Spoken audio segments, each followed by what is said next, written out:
Kasuri Bonda.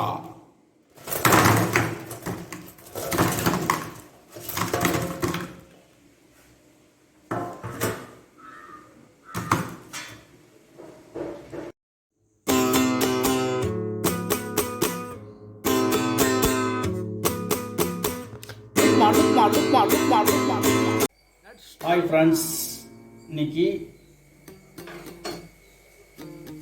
லுக்மா சமையல சூப்பரான ஒரு ரெசிபி பார்க்க போகிறோம். அதாவது இதான் கஸ்தூரி மெத்தி. நம்ம இதை யூஸ் பண்ணி சூப்பரான ஒரு கஸ்தூரி போண்டா எப்படி பண்ணுறதுன்னு பார்க்கலாம்.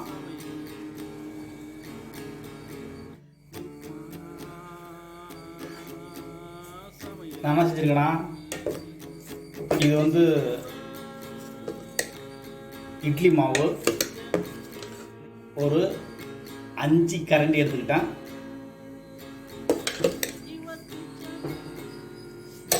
இப்போ இதில் என்ன பண்ண போகிறோன்னா, நல்லா பொடி பொடியாக கட் பண்ண ஆனியனு,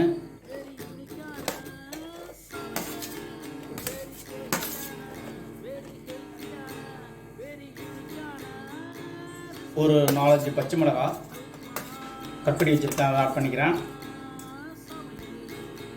அது கூட கொத்தமல்லி தழை,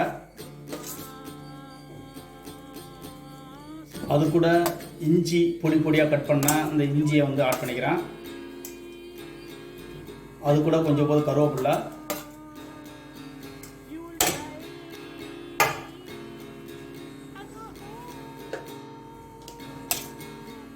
இந்த கஸ்தூரி மெத்தியில் இதில் கொஞ்சம் ஆட் பண்ணிக்கிறேன்.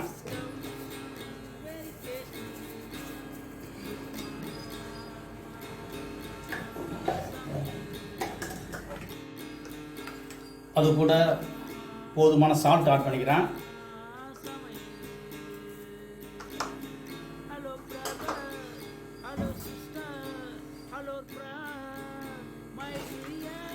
அது கூட சோம்பு ஒரு 1/2 ஸ்பூன் ஆட் பண்ணிக்கிறேன்.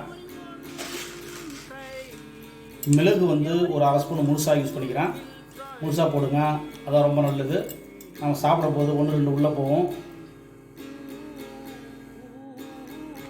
அது கூட ஒரு 2 ஸ்பூன் வந்து கடலை மாவு ஆட் பண்ணிக்கிறேன்.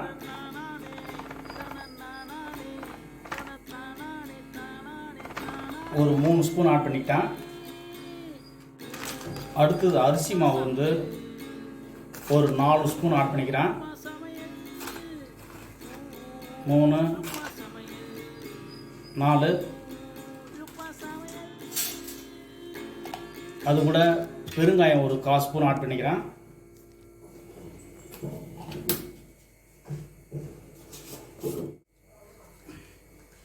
அது கூட ஒரு 1/4 ஸ்பூன் வந்து பேக்கிங் சோடா ஆட் பண்ணிக்கிறேன்.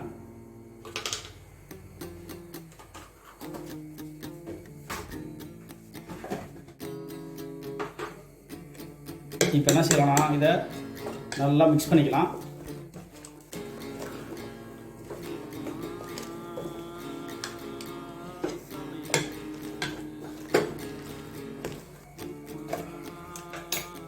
ஃபைனலாக இன்னும் கொஞ்சம் இந்த கஸ்தூரி மெத்தி ஆட் பண்ணிக்கிங்க.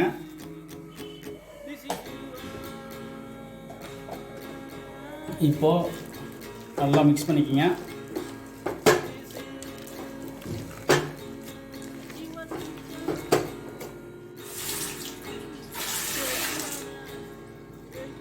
நல்லா கையை வந்து வாஷ் பண்ணிவிட்டு லைட்டாக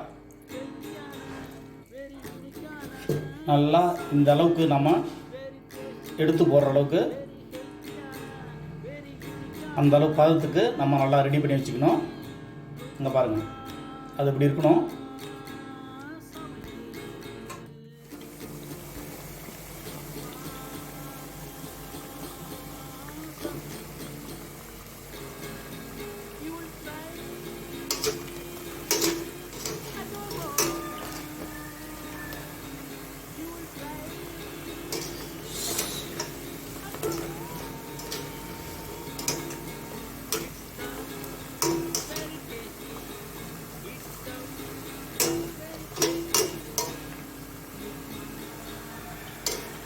சரி, சூப்பரான கஸ்தூரி போண்டா ரெடி ஆயிடுச்சு.